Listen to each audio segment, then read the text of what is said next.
G'day guys, welcome back to the channel. Here we are, we will do our recap on round 20 of the AFL and then also our tips for round 21.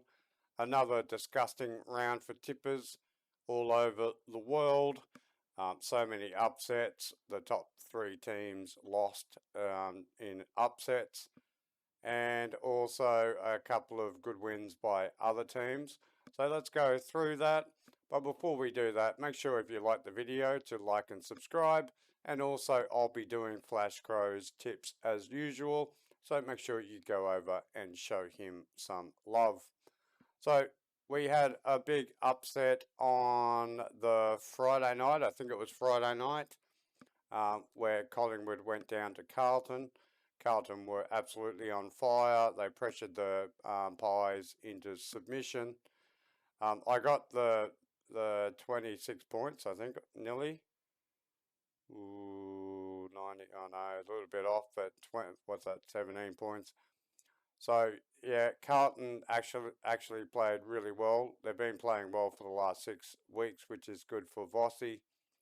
Collingwood, a good little wake-up call that you can't be complacent against any team. I think it'll do them some good. Something for Fly to motivate the group. Then a really big upset with Fremantle over Geelong Cats at home at GmbH Stadium. Who would have thought this was coming? But it happened. That's football. But good win to Fremantle. Western Bulldogs went down to GWS, who have put up number 7 wins in a row. Bulldogs should have won that. They were 38 points in front at three-quarter time or something stupid. But GWS just kept coming. Suns absolutely flogged my team, the Lions. We didn't even put up a whelp. King had a really great game, his breakout game for this year. Took had a great game. I rate Took. I think he's one of the best players in the league. Doesn't get enough credit, in my opinion. I've been saying it for 2 years now about how good the guy is. He shut down Lockie. But anyway, that might also be a wake-up for Brisbane Lions. Sydney had a really great win against Essendon. Unfortunately, Buddy's retired. He did his calf in this game. So we won't see Buddy Franklin anymore, and we won't get to farewell him. Hopefully they'll do some sort of package for him at the last game of Sydney, and then also at the grand final, because he thoroughly deserves it. Adelaide absolutely smashed Port Adelaide in the showdown, which was not surprising to me. Port Adelaide are a bit banged up at the moment, and they don't have much depth. So Adelaide Crows went absolutely crazy. That's a bit of a blowout as well. 50 points in the showdown. St Kilda beat Hawthorn. St Kilda should have won by 50 points. Hawthorn actually come back at the end. But then just in the last quarter, St Kilda had too much class. Hawthorn would be a little bit disappointed with that. The way that they've been playing for the last month. They should be better than St Kilda, but well done to St Kilda to keep themselves in the final race.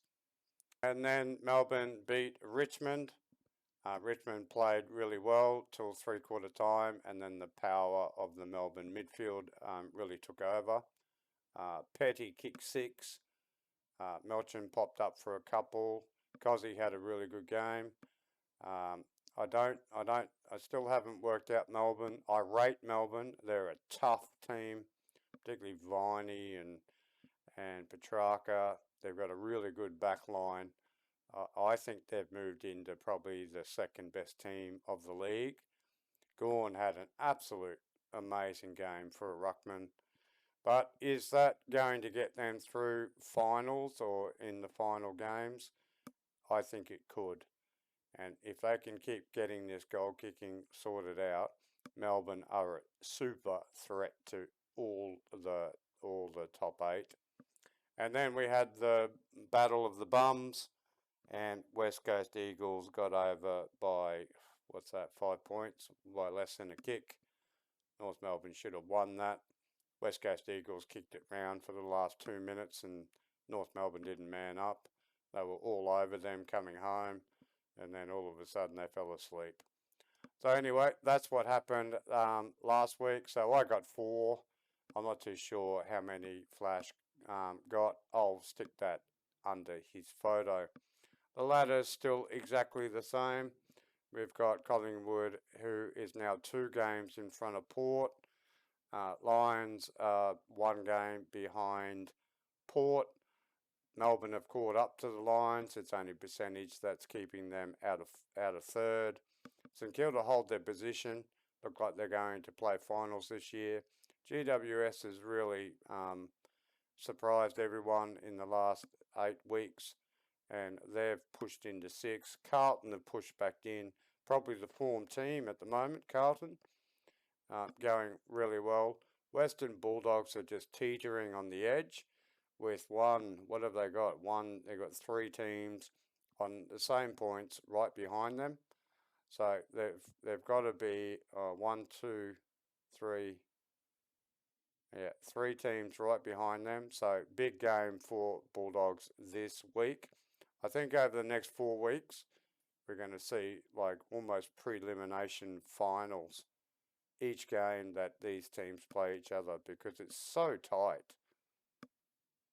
Have a look. We go all the way from Geelong Cats all the way down to the Suns, and 14th, they're all on 9 wins.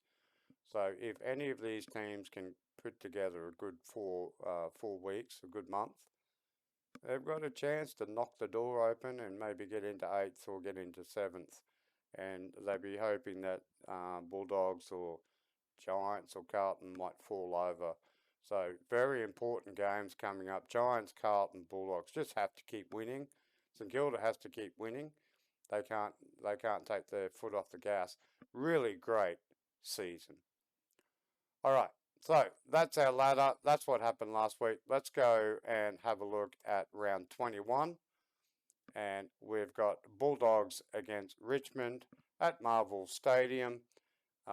Richmond doesn't like Marvel Stadium, or the supporters don't like Marvel Stadium.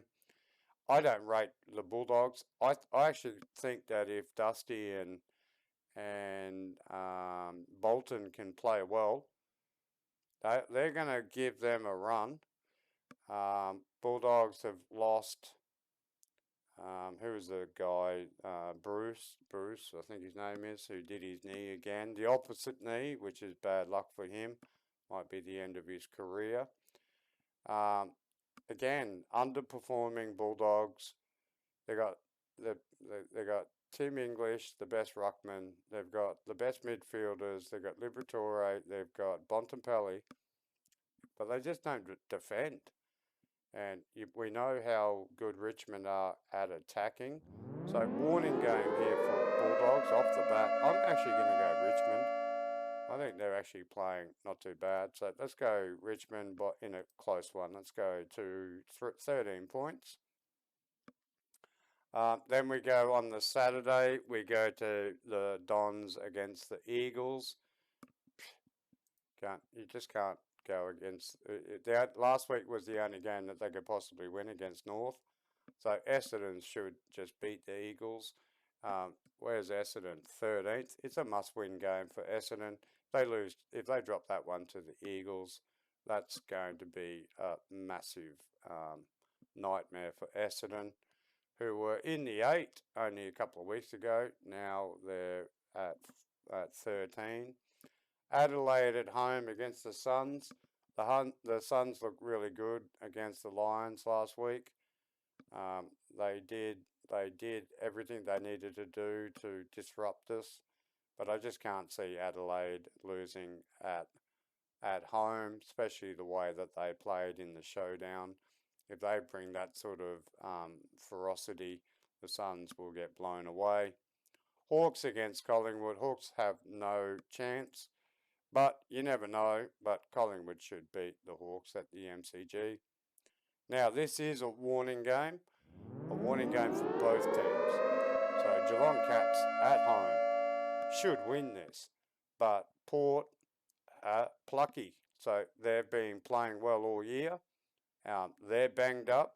Geelong are banged up. They've lost Hawkins. They've lost blitz halves. So this is a gettable game for Port if they can replace the players that they've lost. This is a flip of the coin match, and you can only. I'm going to go Port. I think Geelong can't make the 8, so I'm going to go Port to have an upset there at LGBTQ Community Centre. Now the Battle of the Bridge. So we've got GWS Giants against Sydney. It's at Giant Stadium. Sydney have just lost Buddy, but I think that might actually help them a bit because they've got Logan and Amadi and that other young fella. GWS, did we go form? But Sydney are back in a bit of form as well. I'm going to go Sydney to upset the Giants in their new showdown. Melbourne versus North Melbourne. Melbourne will absolutely hammer North Melbourne. They won't put up a fight in the first 5 minutes. Then a really, really good game between St Kilda and Carlton. It's at Marvel, so that's St Kilda's home ground, I think. But Carlton are actually playing really well, and I think if Curnow gets on a roll again, I don't even know one St Kilda back, and Carlton have got a pretty decent defence, and St Kilda doesn't have any forwards. So I'm going to go Carlton there. Pretty easy win over St Kilda, just to put a lot of pressure on St Kilda to meet the 8. And then my team goes over to Optus to take on Freo. It's always a tough game to take on a team at the same stadium. I think the Lions will bounce back and have a win against Freo. Who knows with Freo? One day they show up, one day they don't. 4 weeks they don't show up, and they show up and beat Geelong at home. So who knows with Freo? But if the Lions, this is a must-win for the Lions. So I'll also make this a warning game for the Lions. So there we go. We'll save those changes. So we've gone Richmond, Essendon, Adelaide, Pies, Power, Swannies, D's, Blue Baggers, and the Lions. As usual, guys, I will put Flash Crow's tips after the video and also underneath his photo. Like I said before, please like and subscribe. It helps. And also go over to Flash Crow. He's got great content. He does gaming just like I do. And he likes the AFL. I hope you have a good weekend with your family. I also hope that your team wins. Please leave a comment. Enjoy the game of football because it's getting close to finals. It's gone so quick this year. And have a good time. See you then.